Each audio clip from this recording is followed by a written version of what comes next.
Welcome to Drinks with Coach. Fuck what a nigga say and how a hoe feel. Less niggas, most grill, niggas broke still.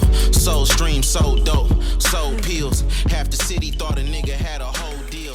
I'm from Finkel Avenue, niggas. Yo, what's going on? Welcome to Drinks with Coach, and I am your coach, your host, or you know how it go. Thomas L. Harris, aka Coach, and I got an amazingly, how we say amazingly, but you know what?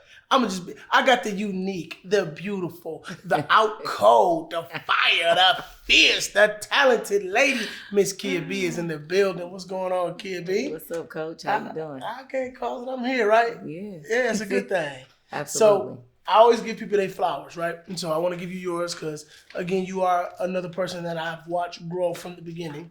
And I've seen you just take the game and just go. You know, your leading role that you got, your first one with Absence of Innocence. Yeah. You killed it. Then you skyrocketed up. Now you're going to shows, doing movies in Houston. You're going down to Ohio. Like, where's next? Right? So I want to give you your flowers for that. Thank you. Cheers to you. Big toast to you for that one. Toast. So, she doing chasers, y'all. She gonna chase hers down. So she gonna chase, okay? Cool. I didn't have a chaser. Okay. So, who is Kia B? Kia B. Well, I am someone that I feel like I'm a unique person. I'm down to earth. I'm humble. I'm a realist. I'm very outspoken. I'm a child of God. I'm one of his favorites. He don't play about me. And I'm an all around girl. Yeah. What was it like growing up? I mean, I know you've told me stories. I mean, of times that you grew up in two different places. Tell me, what was it like growing up? So, my family is originally from Chicago. Mm-hmm. My grandmother moved her children down to Battle Creek, Michigan. Mm-hmm. Like maybe 30 plus years ago. So I'm from Battle Creek, Michigan. Okay. That's where I was raised. But with my mother being from Chicago, she was in between Battle Creek and Chicago. She didn't really care for Battle Creek. Home is home. So we moved to Chicago for several years, to live with her. And then of course we ended up back in Battle Creek, Michigan. Yeah. My mother passed away in 2000. Okay. I was 15, my sister was 17. So my grandmother took the to although my grandmother has always played a huge role in our lives. Growing up, she's like our second mother, but of course she took the torch when my mom passed and took us in and, took care of us for the rest of our, until we grew up and got older or whatever. Yeah. So Battle Creek, what's that like? What's Battle Creek like? I mean, because that's up by Kalamazoo. So shout out to everybody in Battle Creek. We love Battle Creek and the zoo. And, what's that like? I guess the best way to describe Battle Creek is Cereal City. Post and Kellogg's was originated from there. Oh, I didn't know that. Yeah. Wow. Okay. Yeah. Learned something new. I didn't know that. Okay. Yeah. So, and it's like 25-minute drive from Kalamazoo. To Battle Creek. Yeah. Okay. To Battle Creek. Straight down 94 West. Mm-hmm. Yep. So is it like more rural, country, city? Like, what is it? I wouldn't call it a country, and I wouldn't even call it it's not even a huge city. It's a small city. Everybody know everybody.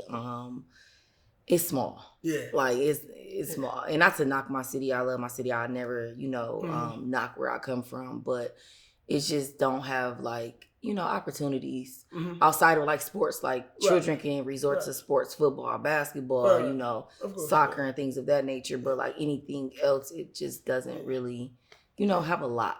Yeah, I mean, I can relate to that. I grew up, my family's from a very small town, Ecorse, Michigan. Okay. Which is, Ecorse, River Rouge, and Southwest Detroit, right there, a little tri-city thing we call it. But it's small town, everybody knew everybody. Everybody related to everybody. Yep. Everybody cousin with somebody. Yep. Somebody, so I get it. So I definitely know what you're talking about on that one. Yeah.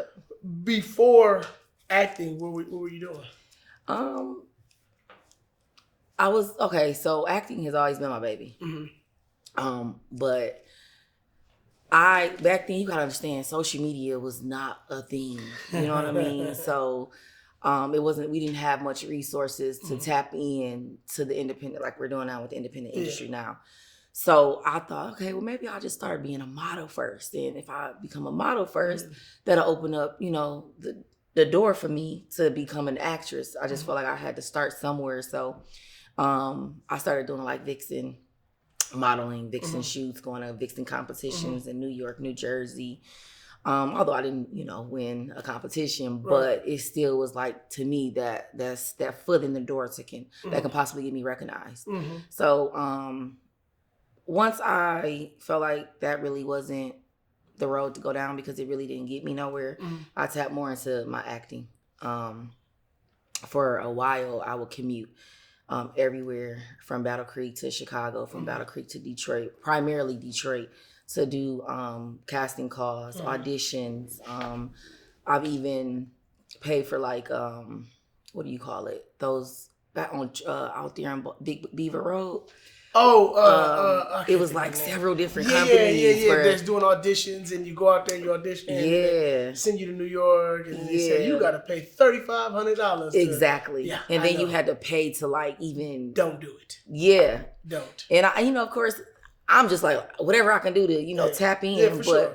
You know, I didn't know better back then. I mean, that's just, you know, learning process. I mean, none of us did. I didn't know back then. You know, I didn't know what it was until, you know, somebody told me about it. My uncle, who was really heavy in the acting game, told me about it. Like, hey, man, at the end of the day, if they want you, they're not going to make you pay. Exactly. To be a part of it. Absolutely. You know what I'm saying? It don't work like that. It doesn't work like that. And so when I further got into the game and started really learning the industry, I'm like, oh, yeah. Don't do it. Don't do that. So, one of the things that I definitely wanted to know is coming into the game, right? Did you already know you had a gift for specifically acting, or was it like something that you kind of picked up along the way through your, you know, adolescence and then going into your teenage years and then going into your like you said, your Vixen things and all that? Did you kind of like discover your love for acting then, or was it something from the beginning? It was something from the beginning. Oh, okay. I would do like after school classes, acting classes. Of course, when I went to college, I went to KCC, KVCC, then Western. Okay. I took, you know, classes at both, well, not KCC, but Kalamazoo Valley and Western. But no, it's been something I've been wanting to do for a very long time before the Vixen stage. Like, I don't know if you remember me saying that was my baby, but I didn't think it would be easy for me to get into the industry. So I thought modeling and being a Vixen would get me closer. But no, it's been something I've always wanted to do. Okay. Okay. So was you like the kid that used to recite the scenes from movies and use that? Yes. That was me and my brothers too. We used to always do that. Yes. Now, getting into the industry, right? Was the MFAA acting classes your first in the independent film, this era right here? Yes. Was that your first experience? Was that, or did you have something before that? Because I know you did plays. Yeah, yes. Yeah. I did plays with Tanja and Missy. Missy, shout out to Missy. Yeah, shout out to Missy. We miss you so much. We miss you so much, Missy. I love her. You gotta put one up. Yes. Yes. I did. What was it called? Stay in Your Place stage play. Yeah, I remember that. Was there. Yeah, that was my first. Well, no, I'm lying. That was my second one, but my first big one, I would say, where I actually got real recognition for my craft. And then I started working with Moolah Films with Mcgraw Ave season 1, and then from there it started going. Yeah. Tell me about that. Right, you did Mcgraw Ave. I mean, to all our surprises, everybody, we didn't know it was going to take off like that. Oh, I know. I don't think any of us knew that. Right. We was just doing what we love, trying to make a great show. Yeah. What was the feedback once it went up like that? What was it like? Like, I mean, I felt good. Yeah. Like, to be able to show people, like, I'm doing this. Yeah. You know what I'm saying? I'm really living out what I said I was going to do. The experience was everything. I mean, working with y'all it's always been a pleasure. It's always love. Yeah, always. And one thing I always tell people working with Moolah Films and the team, like, they're going to make sure it's good. They're gonna make sure it's quality. They're gonna make sure if it's something off, they're gonna make sure they handle it and make sure. Yeah. You know what I'm saying? Yeah, it's where it needs to be. So yeah, shout out to y'all. No, you know? Appreciate shout it. out to y'all. Being in this industry as a Black woman, is it tough? Absolutely. Yeah. What makes it? What do you think it is? Before I just answer. No, it's okay.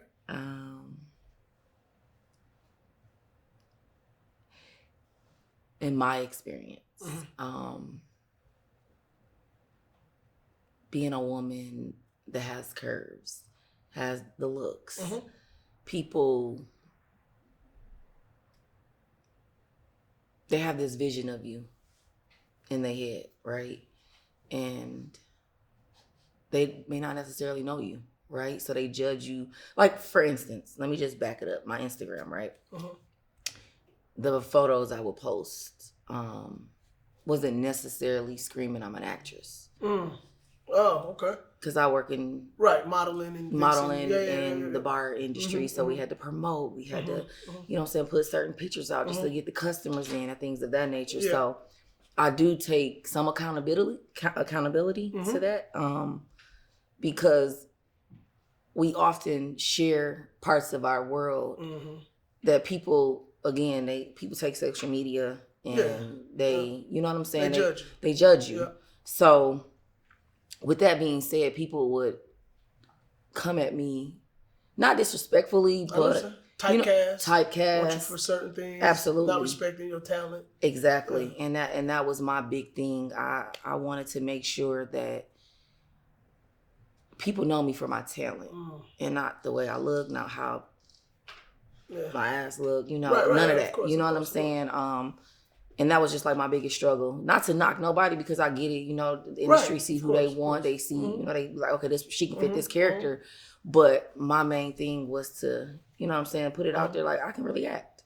And then the looks come behind. Right. You know what I mean? And absence of innocence, you think that was one of them roles that you was able to actually display my talent. Yeah, display absolutely. That. Yeah. How was that? Shout out to Kennard too. Man, yeah, shout out to Ken. I love Ken too. He gonna kill me too. Like, stop calling my name. My bad, yeah, I know. So he reached out to me and was like, Kia, I want you to do this movie. And you ain't gotta worry about no sex scenes. Because he knew I was big on sex scenes. Right. He was like, and I know you're gonna kill it. I believe in you. And I'm like, all right, Ken, I got you. Yeah. The experience was dope. Me and my scene partner Denzel was able to rehearse and memorize the script. We was off script maybe within a week, and then we would take the time that we were able to have on the side outside of rehearsals and just get together and build that chemistry so that on screen it's fire. Yeah, it was magic, right? Yeah. So yeah, that was like one of my best experiences. And that was my first leading role. Right. So yeah, shout out to Ken, man. Yeah, shout out to Denzel, man. And Denzel, yeah, for sure. Yeah. So you do that, right? Great response. It went crazy. I remember when it dropped and it was on fire. I remember, I remember all that, and I was just so proud to see that you were a big part of that success of that film. I appreciate that. The opportunities began to come more and more. Like, were you at the point where like, okay, I did it. Now they see my talent for who I am, skill wise? I would say, of course, opportunities came, but they still wasn't the ones that you were looking for. Yeah. But yeah, they came. It's just I didn't jump on every opportunity that was offered to me. Okay. Yeah. How do you navigate through this industry? Because this industry is new, right? It's not. It's still new. We're only really consistently just putting movies out consistently, kind of about 5-6 years old. Yeah. So it's a lot of bumps, hurdles, things that need to be flushed out. New filmmakers are coming in every day that don't know experience, don't know how to do things. How do you navigate and still be able to, have a career without, getting frustrated or just saying, I mean, by any means, like, this industry can be very frustrating, right? But I honestly would have to answer that question with saying I'm true to self. If I truly don't believe in something, I'm just not gonna do it. Yeah. You know what I mean? I stick 10 toes down to what I believe because at the end of the day, I'm the person that gotta look in the mirror and be okay with my decisions. So just being me, being my unique self. Yeah. Yeah. Does it frustrate you when you get on sets and it's not as what you expected? Is it frustrating?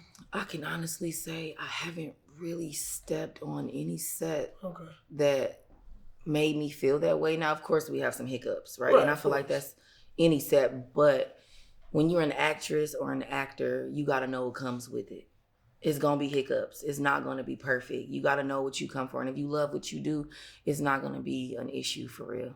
You're just going to roll with the punches. Yeah.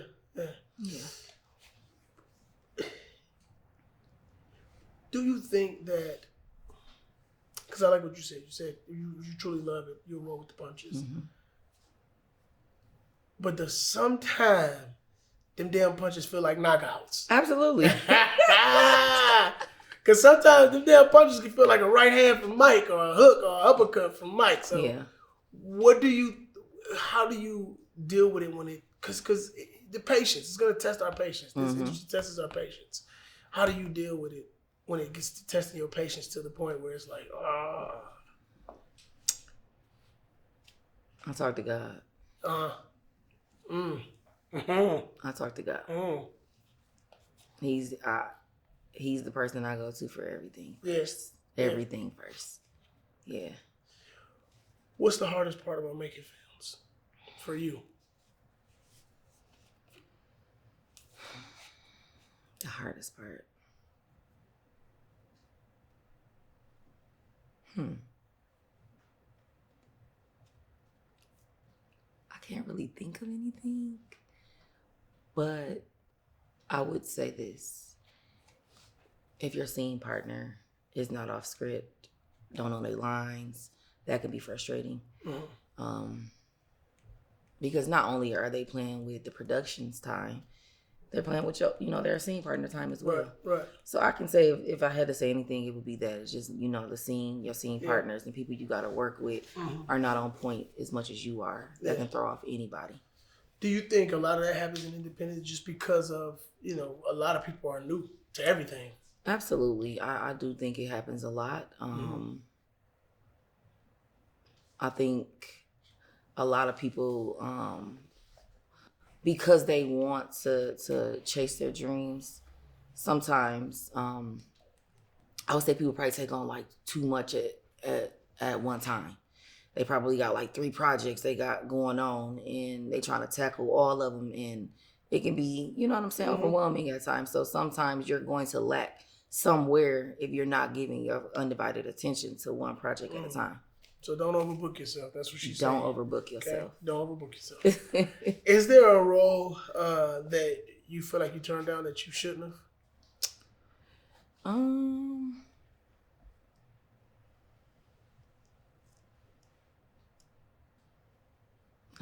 No? So all the roles you turned down, you glad you turned them down? Okay. And I asked that because respectfully, though. Right, of course. Yeah. I asked because I know you said obviously you've turned down some roles. Do people take it personal when you turn them down? I believe so. Yeah? I do. Why do you think so? It's just... So,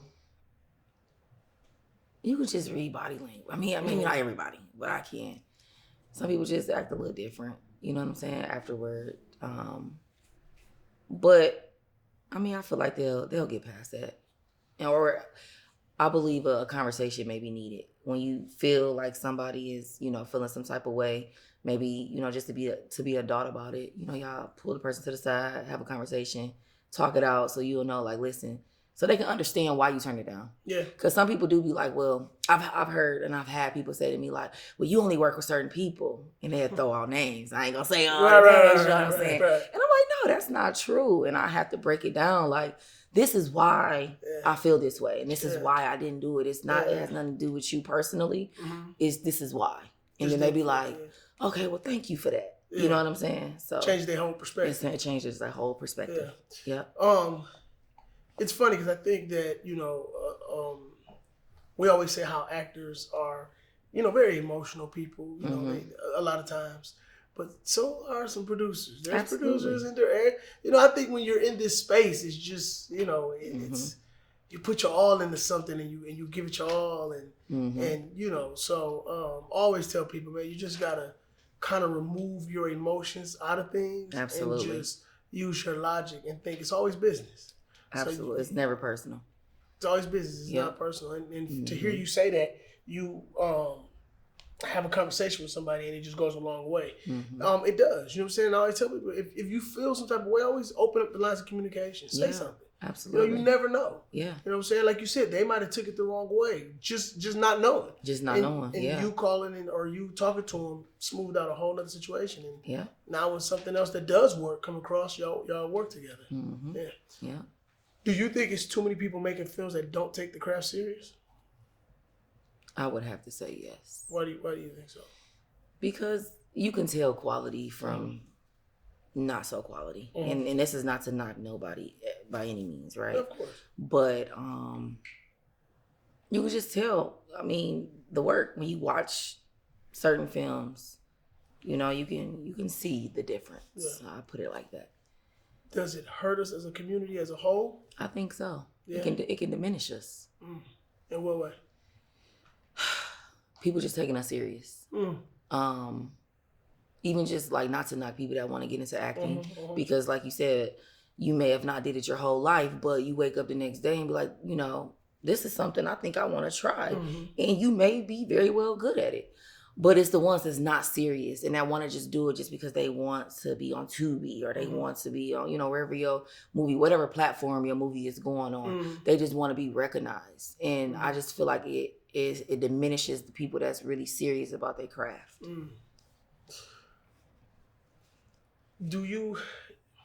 What do you say to those people? Oof. I don't know.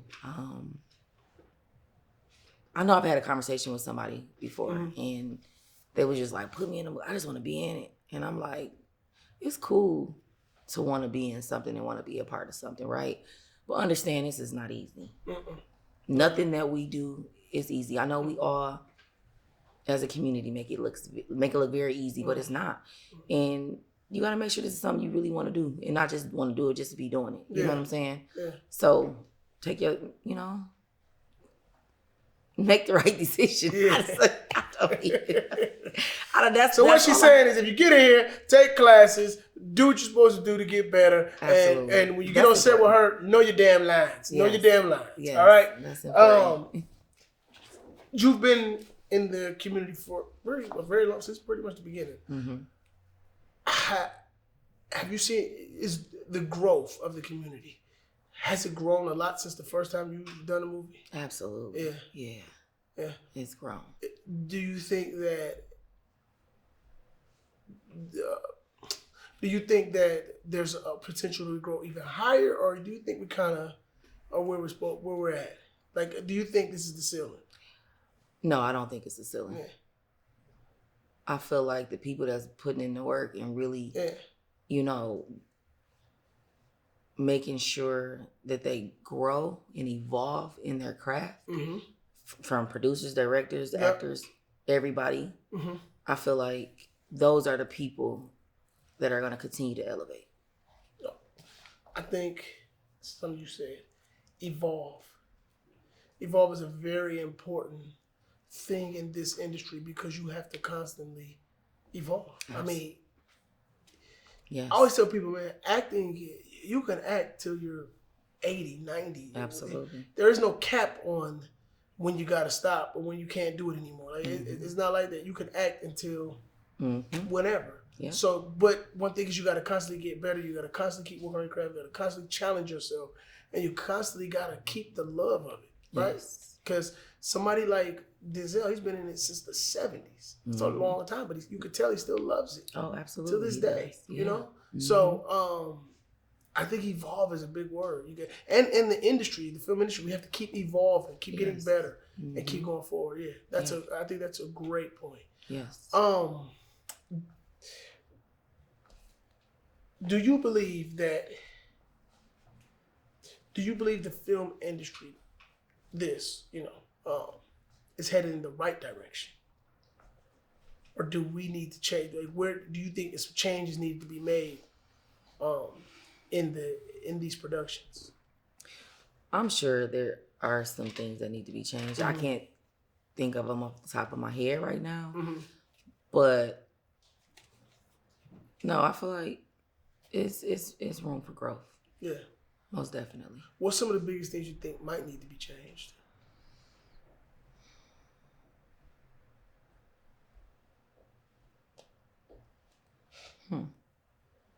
Uh-oh. That was stumping. I'm thinking. My mind is. I'm gonna take one while you think. That's gonna help me while you think. I'm gonna take one. Say that question again. Where do you think some of the biggest changes need to be made? I believe that's what I said. Audience, if I didn't say that, it's something like that. I think I'm gonna just have to backpedal on people taking the craft serious. Let's weave out the people that just want to do it for fun. Let's put the people in it and keep them in it that's serious about it and again want to evolve. That's big. Like that's super duper big. Yeah. Cause I see where a lot of people are being casted, and that in itself can diminish the film if they're just being casted to be casted. You know what I'm saying? Like even let's just go down when it comes to like a person being the sound guy or the sound woman on set. If they're not on point or if they're not doing what they're supposed to be doing, it can mess the whole film up. Sound is very important.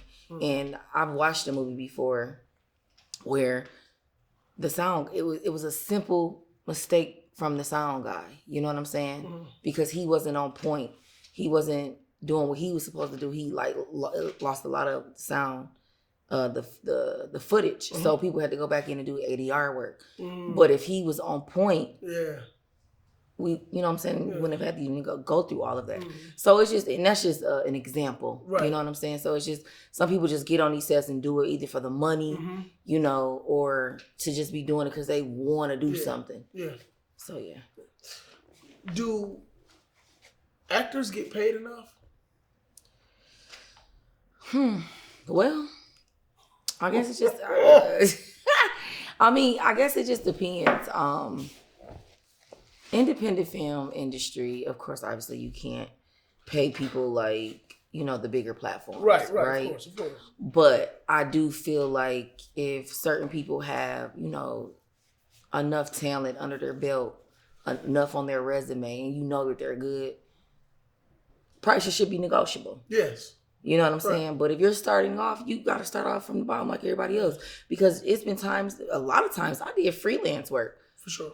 And it's okay to do freelance work because you at least still. Look at you. I'm just in there. I'm listening. But she says freelance. She says she did projects for free. Absolutely. No money at all. No I've money done the at same all. thing starting out. In the beginning, I did a lot of projects for free. Yes. And it's okay. Like, I can't name you all the projects I've done for free. Yeah. But it was okay because I was still working in what I wanted to do. Building that resume. Yep. And that's the most important part.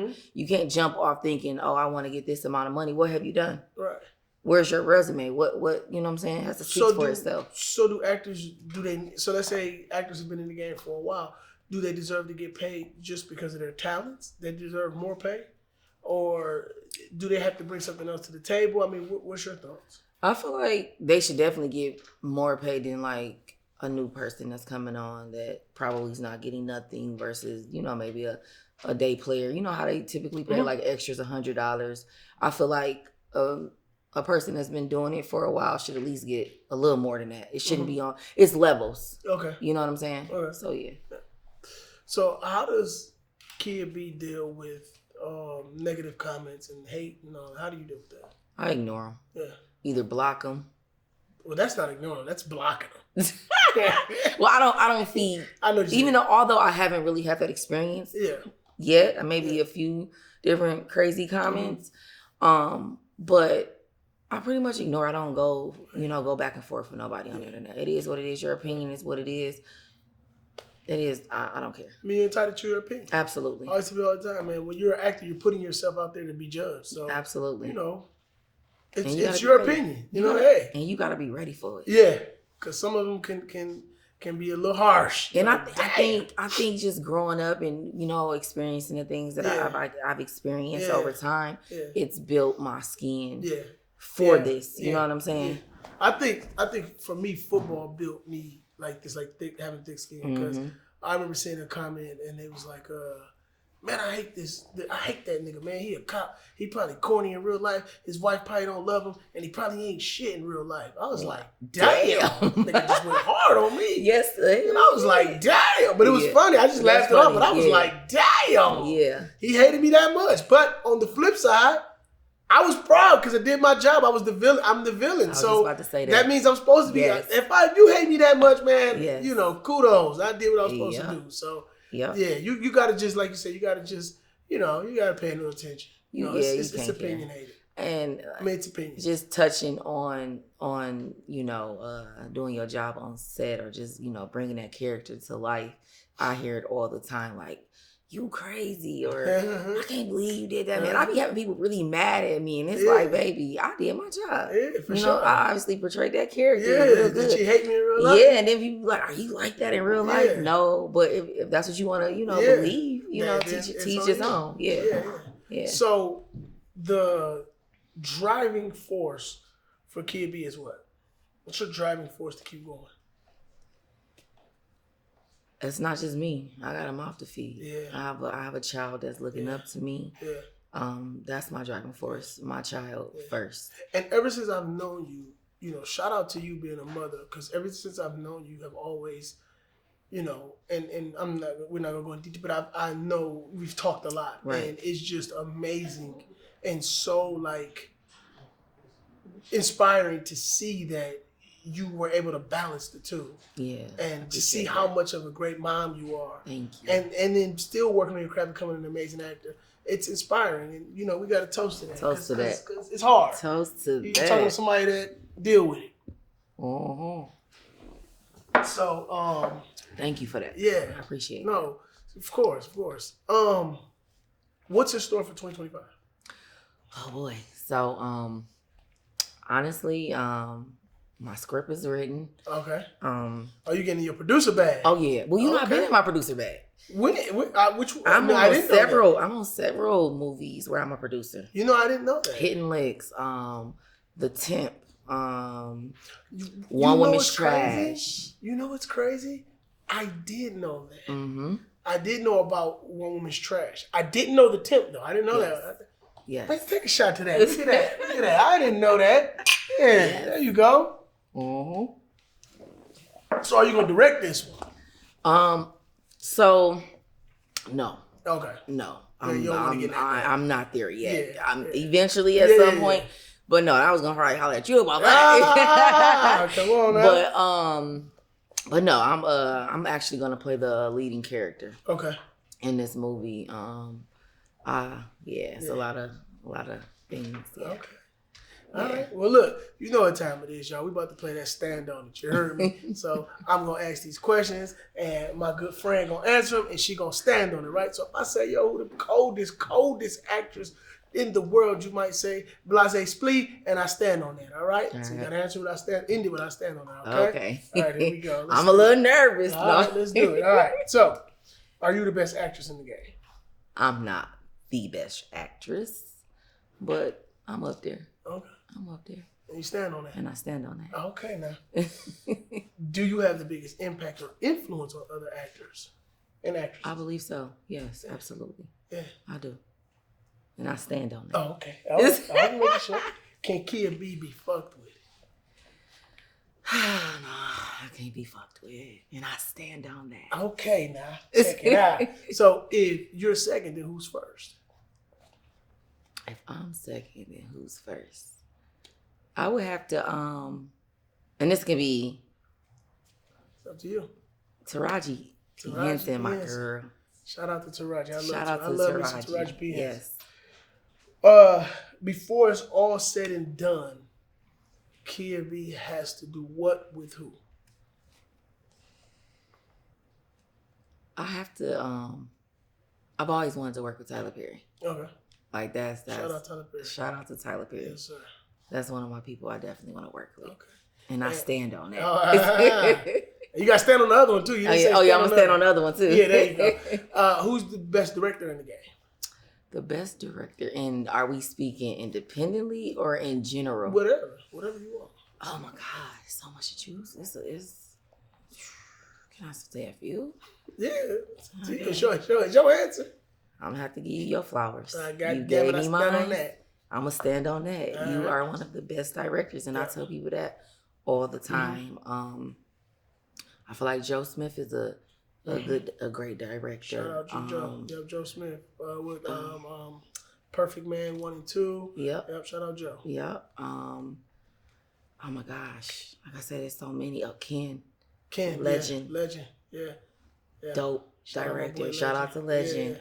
I mean, the list goes on. It's so many more I can name, and not to knock nobody. No, for sure. But it's so many, y'all, and I can't sit here and name them all. But that's just the ones that's on the top of my head. Well, look. Thank you for coming. I appreciate you. It's always great when me and you in the house kicking it. Absolutely. I love it. Little conversations we be having, right? Yes. Look, thank you for joining us today on Drinks with Coach or this episode or however you want to say it. Just know I appreciate y'all watching us. I appreciate my guest, Miss Kia B. And you know I can't leave without giving my girl something. Bring them in for her. Please, please. Thank you. That's for you, from me to you. Thank you. Yeah, Coach. you know. Oh, Lord. Okay. Yeah. I got a little note in there. Can I read my note? Go read your little note. Go ahead. You know how I do. Okay, it says, thank you for everything, Kia. We appreciate and love you so much. So proud of you. Drinks with Coach. Yeah. I received that. And That's thank right. y'all. That's I right. love y'all too. Y'all are my family. Yeah. And that won't ever change.